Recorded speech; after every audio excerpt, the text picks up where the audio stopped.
Fakta sejarah yang kita ketahui selama ini, Kerajaan Kesultanan Melayu Melaka hanya wujud sekitar tahun 1400 Masihi. Namun, sekumpulan sarjana tempatan dari Universiti Malaya UM mendakwa tarikh itu tidak bersandarkan fakta sejarah yang kukuh. Sumber-sumber Oriental yang dituliskan Tom Pires tidak boleh dijadikan sumber tunggal, memandangkan metodologi kaedah pengumpulan maklumat yang digunakan penulis Portugis itu hanya bersandarkan kaedah lisan semata-mata. Salah seorang penyelidik Dr. Zulkarnain Abdul Rahman sebaliknya mendakwa Kerajaan Kesultanan Melayu Melaka sebenarnya bermula lebih awal seawal tahun 1262 Masihi. Justru penemuan terbaru ini sangat penting untuk diketahui umum. Saksikan kupasannya bersama wartawan Zainul Sulaiman.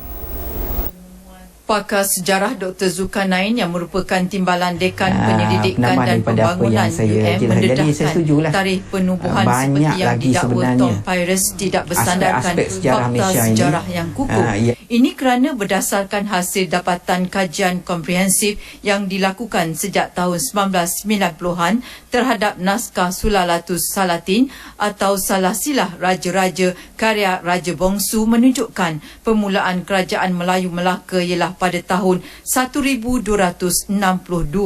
Penemuan itu antara lain berdasarkan pengiraan semula tarikh berdasarkan senarai nama Raja-Raja Melayu terawal dari era Prameswara yang terdapat di dalam naskah berkenaan.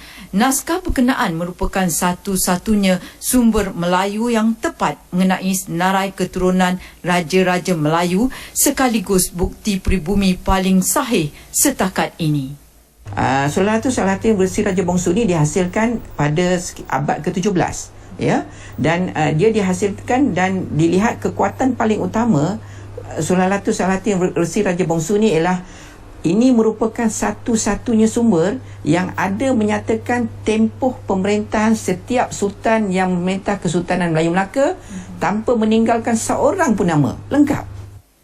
Kajian yang dibiayai oleh Kerajaan Melaka menerusi Institut Kajian Sejarah dan Patriotisme Malaysia IKSEP itu turut merantau ke segenap alam Melayu bagi mengumpul bukti lebih komprehensif. Penemuan tarikh itu turut disokong bukti-bukti daripada sumber bertulis dan lisan serta penyelidikan di serata Malaysia dan Indonesia termasuk di Kepulauan Riau, Sumatera Selatan, Jambi, Pulau Bentan dan Palembang.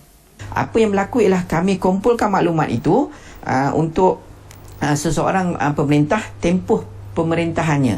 Jadi kami kumpulkan semua tu, jadi kami dapat 249 tahun. So daripada 1511 kami backward kira ke belakang dan itulah kami dapat tarikh 1262 itu. Bahan bukti manuskrip yang diperolehi dari Universiti Leiden Belanda yang banyak menyimpan koleksi alam Melayu turut menyokong penemuan penting itu. Hasil kajian penemuan baru pengasasan Empire Kerajaan Melayu Melaka dijadikan koleksi didokumentasikan ke dalam jurnal tempatan dan antarabangsa. Hasil penemuan kajian ini dibukukan dan ditulis dalam dua bahasa. Sebab itu penting untuk mendapat feedback dan maklum malas dari masyarakat antarabangsa.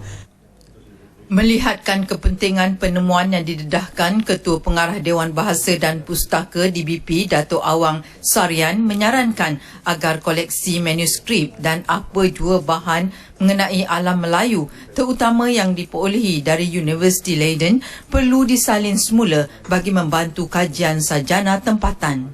Lebih kurang 17,000 koleksi manuskrip dan dokumen sejarah yang sangat penting yang saya kira sebahagian besar itu tidak ada di tempat kita. Jadi usaha kita untuk membawa salinan sekurang-kurangnya pulang ke alam Melayu khususnya di Melaka itu akan menjadi suatu detik sejarah penting untuk nanti dikaji oleh semua ahli ilmu tentang pelbagai aspek tamadun Melayu, agamanya, sejarahnya, bahasa, sastra, persuratan, persenjataan, ilmu falak, perubatan, itu semua terkandung dalam manuskrip itu.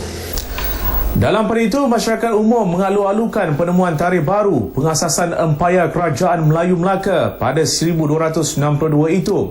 Selain mencadangkan agar generasi muda dan para pelajar didedahkan dengan fakta tersebut, semua buku teks sejarah Malaysia juga perlu dirombak segera.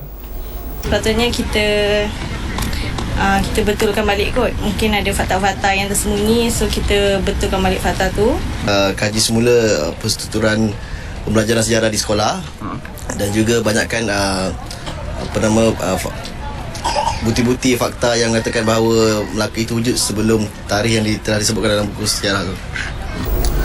Kegemilangan dan kehebatan suatu bangsa hanya mampu dibuktikan menerusi kajian sejarah mengenai asal-usul bangsa itu oleh bangsanya sendiri. Dijajah secara fizikal, pemikiran, ideologi, falsafah dan jati diri lebih 400 tahun ternyata tidak mampu menenggelamkan kehebatan Melayu melalui kerajaan Kesultanan Melayu Melaka yang sangat gah dan pernah muncul sebagai sebuah pelabuhan interport dunia suatu ketika dahulu. Sudah sampai masa sejarah bangsa perlu diteroka semula. Siapa kata sarjana tempatan tidak mampu menyangkal telahan orientalis barat yang jelas bersikap bias kepada bangsa yang dijajahnya itu. Kita punya kemampuan itu. Sekian laporan dari Melaka, kembali bersama rakan penyampai di Angkasa Puri.